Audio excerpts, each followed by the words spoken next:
We don't often think about it, but Mennonites lived in Poland far longer than they ever lived in the Russian Empire, or even Canada for that matter. Mennonites lived in Poland for 415 years. Last year, my wife and I visited Poland, specifically the Vistula Delta, which is in northern Poland between Gdansk and Elblag. Buildings are somewhat recognizable if you're familiar with historic Mennonite buildings. Unique feature being the arcade in front of the building.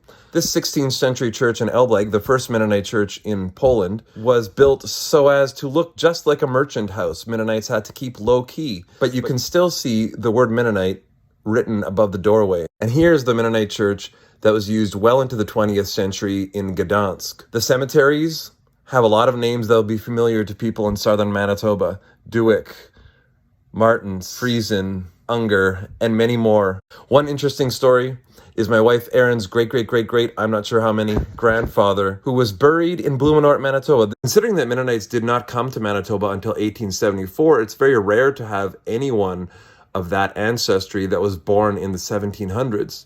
Jacob Barkman was born in what was then called Prussia, but is Poland, walked to Ukraine as a young man, and then later immigrated to Canada, where he died soon thereafter. We actually were able to visit the village where he was born. Apart from the satellite dish, this house barn looks very much like you might see at the Mennonite Heritage Village in Steinbach.